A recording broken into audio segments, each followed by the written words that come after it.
Two FBI agents knocked on my door at 7 a.m. We need to talk about the mortgage fraud case.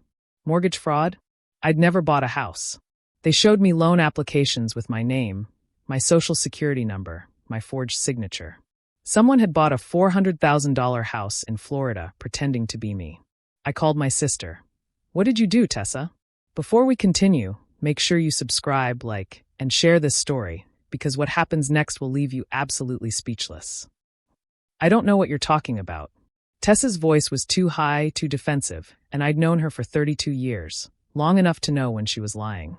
The FBI is at my apartment, Tessa. They have mortgage documents with my name on them. For a house in Tampa. A house I've never seen, never bought, never even heard of until 10 minutes ago. Silence. Not confused silence. Guilty silence. Tessa. I can explain. Explain to the FBI agents. They're right here. I turned to the two agents standing in my Denver living room. Agent Morrison, tall with graying temples, and Agent Park, younger with sharp eyes that missed nothing. She says she can explain. Agent Morrison held out his hand for my phone. Ms. Vaughn, we'd like to speak with your sister formally. May we? I handed over the phone, my hands shaking.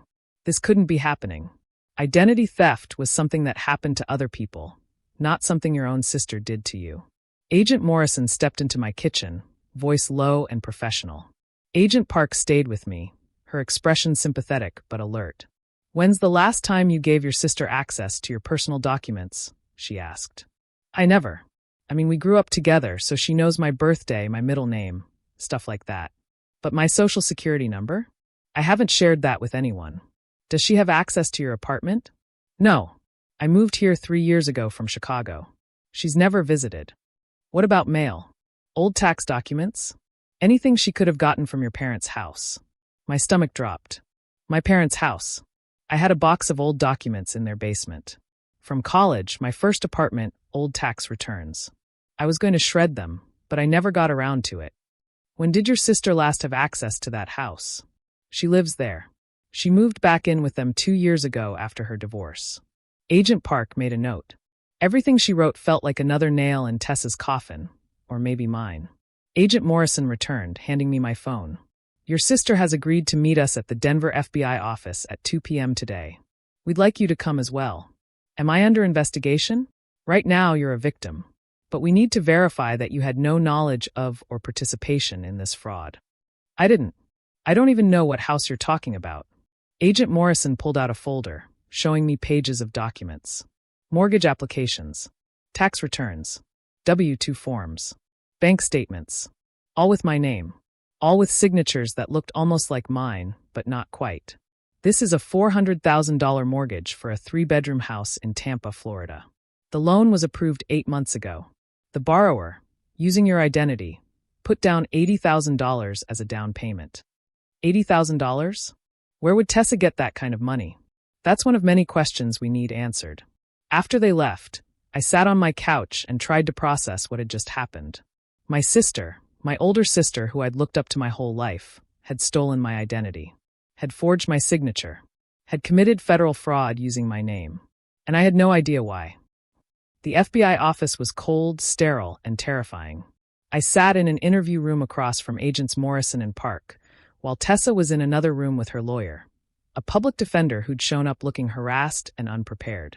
Let's go through your relationship with your sister, Agent Park said, her voice gentle but probing. I told them everything. How Tessa was 34, 2 years older than me. How she'd gotten married at 25 to her college boyfriend, Connor.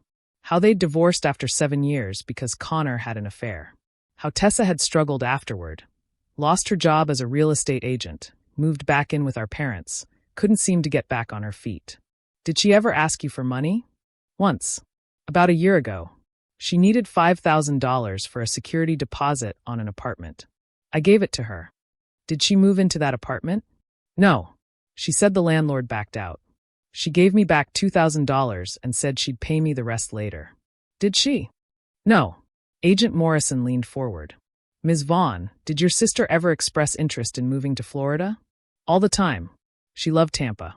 She and Connor went there on vacation once, and she was obsessed. Said she wanted to live near the beach, start over somewhere warm. Did she have any connections there?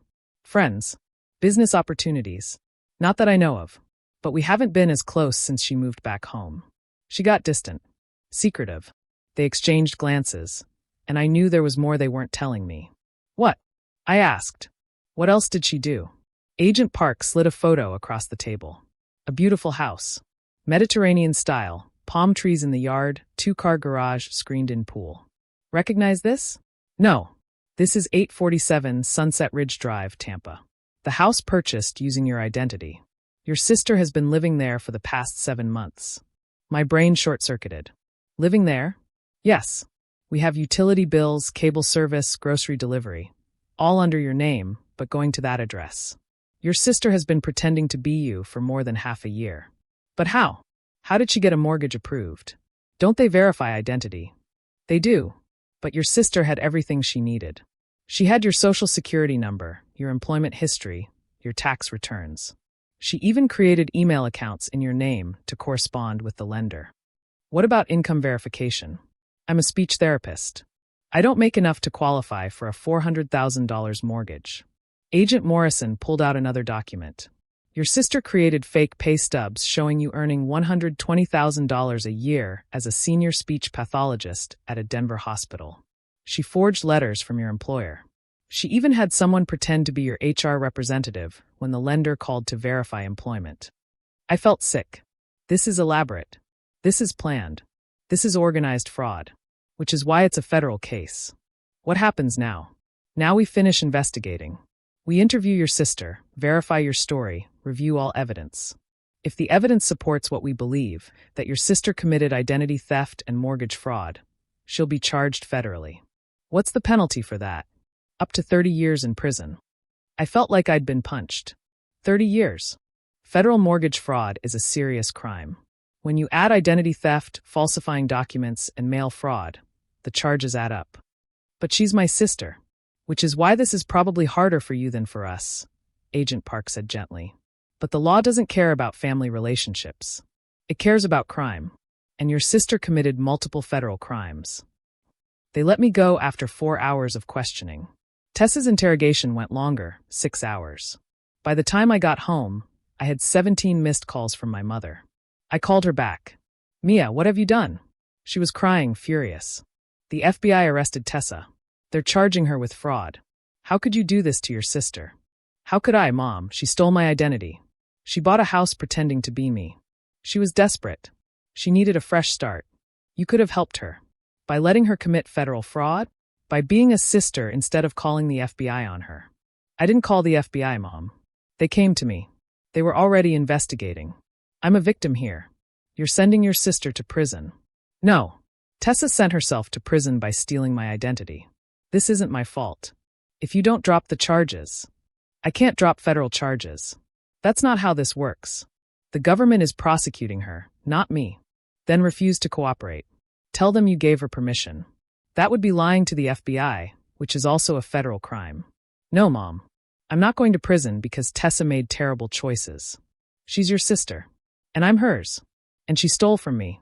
She used my name, my credit, my identity to buy a house I can't afford, and will now have to deal with the consequences of. Do you understand that my credit is destroyed? That I have a mortgage in my name that I never agreed to? That I might have to fight to prove I didn't commit fraud? My mother was quiet for a moment. Then, your father and I are very disappointed in you. She hung up. I sat there, phone in hand, and realized my family had chosen Tessa over me. Again. The case moved quickly. Within 3 weeks, federal prosecutors had enough evidence to charge Tessa with identity theft, mortgage fraud, mail fraud, and wire fraud. 23 counts total. Her public defender tried to negotiate a plea deal. The prosecution offered 15 years. Tessa rejected it, insisting she'd done nothing wrong, that I'd given her permission. That's insane, I told Agent Park during a follow-up interview. I have text messages from a year ago telling her I couldn't loan her more money. I have emails showing I was surprised when I found out about the house. How can she possibly claim I knew?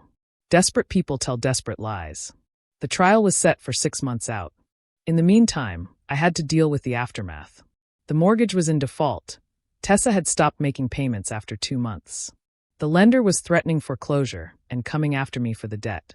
My credit score had dropped 250 points. I couldn't rent a new apartment. Couldn't get a car loan.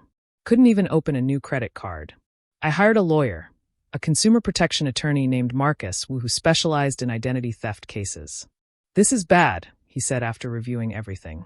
"But it's fixable. We'll file police reports, dispute the debt, freeze your credit, and eventually get this cleared. It'll take time, probably 2 years, but you will recover."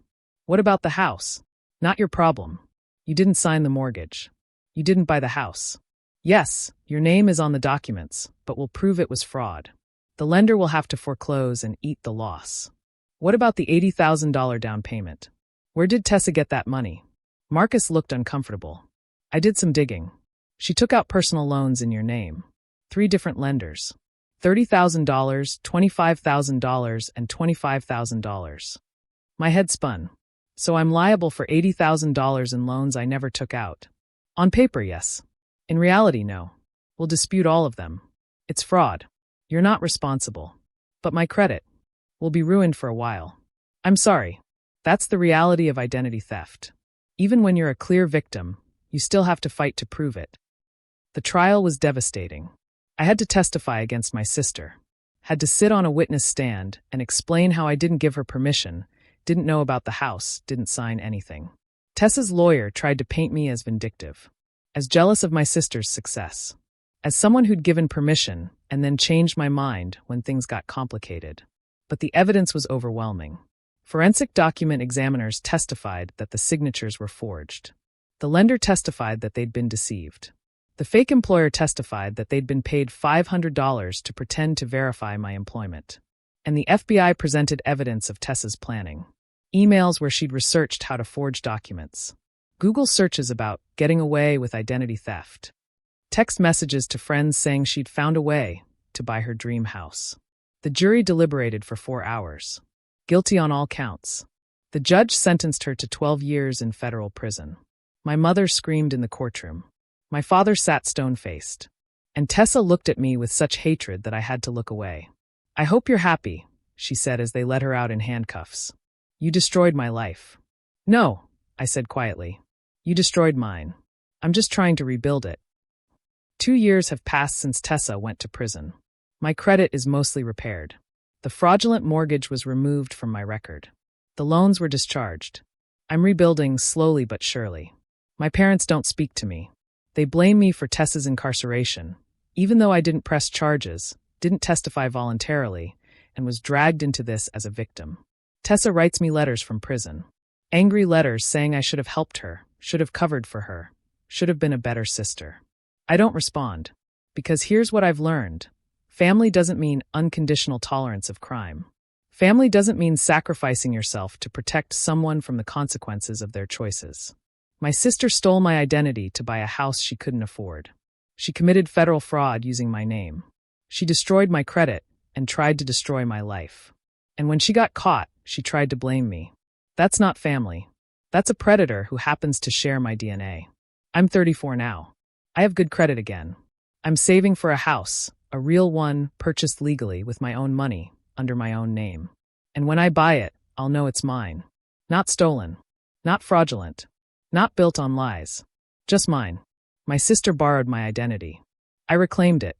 And I'll never let anyone take it again. Some people think blood is thicker than water. I think honesty matters more than relation.